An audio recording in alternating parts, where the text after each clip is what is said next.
beberapa hal yang perlu ditanyakan, baik dari Bapak Ibu sekalian dari Kementerian Lembaga, mau dari Pemda ataupun dari wartawan atau dari teman-teman yang lain, kami persilahkan.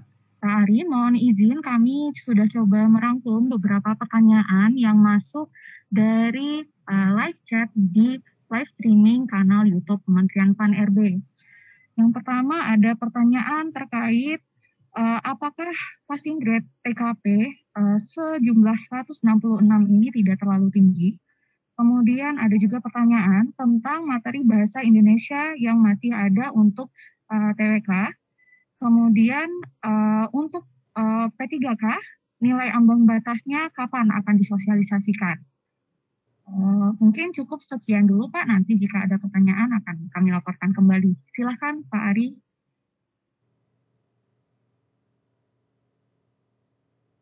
Tiga pertanyaan tersebut kami jawab Bapak Ibu sekalian. Terkait dengan TKP apakah tidak terlalu tinggi. Jadi memang kalau secara nilai mutlaknya kita naikkan Bapak Ibu sekalian.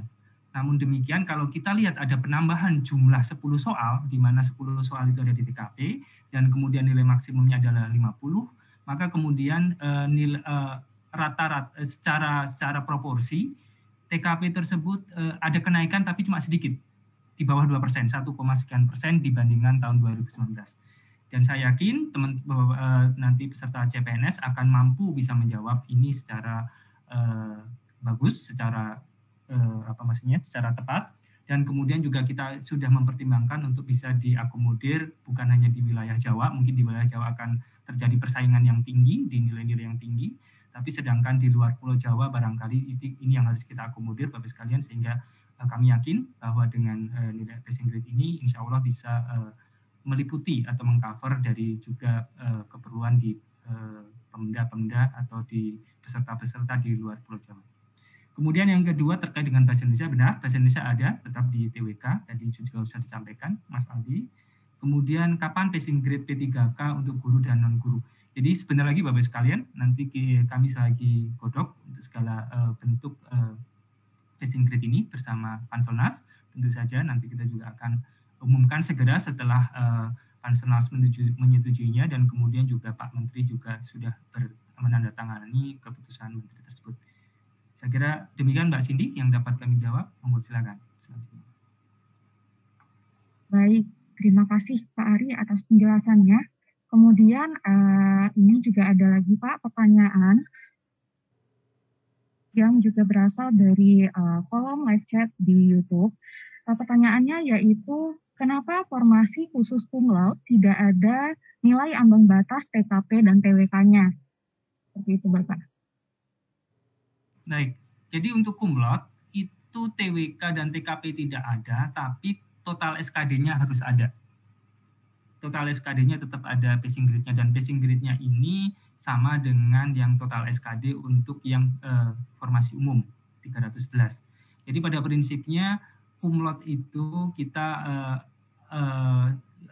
kita hargai bahwa mereka memang sudah berusaha ketika mereka kuliah, kemudian juga berprestasi bagus di universitasnya dan seterusnya, dan itu juga tentunya dari prodi akreditasi A dan perguruan tinggi juga akreditasi A. Kemudian dengan harapan mereka juga menjadi tertarik untuk masuk ke ASN, dan apabila kemudian terjadi kekurangan sedikit di TWK tapi barangkali TKP-nya tinggi dan sebagainya, itu bisa saling subsidi nilai. Oleh karenanya itu kita berikan kesempatan seperti itu. Tapi kalau dari sisi TU-nya justru untuk cum laude ini menjadi lebih tinggi. Saya kira demikian Mbak jawaban kami. Ya, baik. Terima kasih Pak Ari. Selanjutnya kita coba lihat pertanyaan-pertanyaan yang sudah disampaikan melalui chat box di Zoom meeting. Oke, ini ada pertanyaan Pak. Jumlah yang tertera total SKD wajib dipenuhi atau tidak? Bagaimana kalau tidak dipenuhi? Apakah berarti TMS? Saya belum paham Mbak, jumlah total? Jumlah yang tertera pada total SKD, apakah wajib untuk dipenuhi? Bagaimana kalau tidak dipenuhi? Apakah bisa diartikan TMS? Seperti itu Pak. Oke, saya mungkin agak kurang begitu paham, tapi mungkin yang dimaksud adalah ketika di formasi umum tidak ada tertulis jumlah total SKD-nya gitu ya.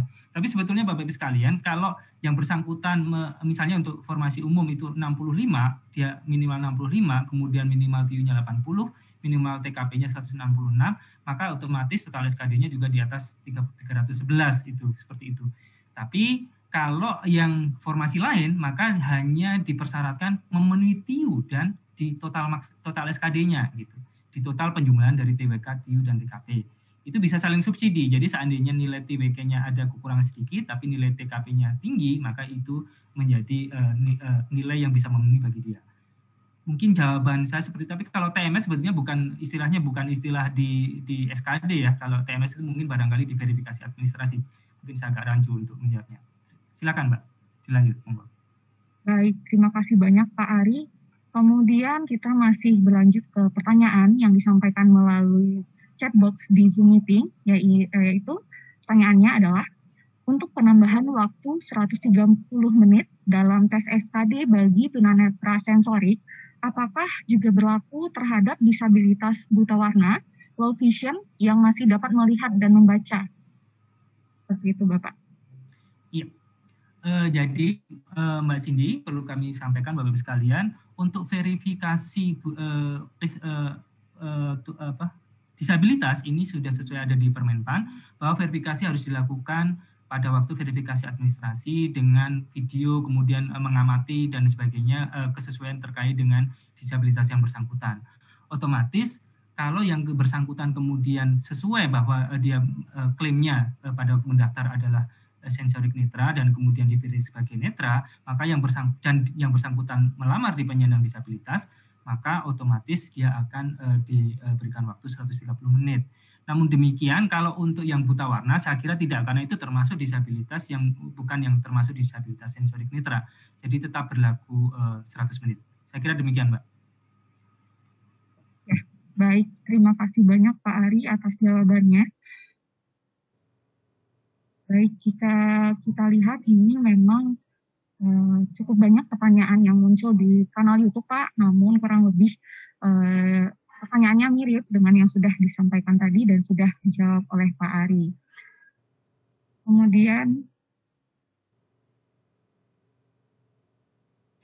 Kemudian juga ada Pak pertanyaan di chat box di Zoom Meeting, yaitu khusus untuk formasi cum laude. Kalau nilai TKP-nya di bawah 150 dan total SKD-nya 311, apakah masih bisa dinyatakan lulus? Bagaimana Pak Ari? Silakan Pak.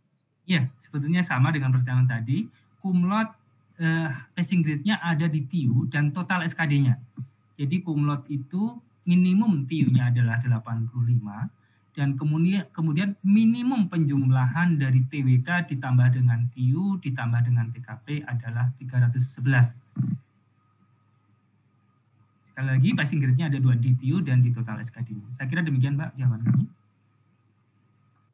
Ya, baik Pak Ari. Mungkin ini ada pertanyaan lagi, Pak. Masih dari kolom chat box di Zoom, yaitu apabila nilai ambang batas tidak terpenuhi pada formasi tertentu, apakah akan ada kebijakan seperti tahun sebelumnya, bahwa yang dinyatakan lulus ditetapkan berdasarkan ranking untuk formasi tersebut? Nah, silakan Pak. Baik. Tidak ada Bapak Ibu sekalian, jadi seluruh passing grade sudah ditetapkan di awal, dan kemudian insya Allah ini kami sudah pertimbangkan benar-benar di sisi Pansenas, melakukan simulasi dan sebagainya untuk bisa mengakomodasi dari keperluan Bapak Ibu sekalian, baik di wilayah Pulau Jawa maupun di luar Pulau Jawa, termasuk di wilayah Indonesia Timur. Jadi sementara kita ikut dengan apa yang telah diatur oleh keputusan Menteri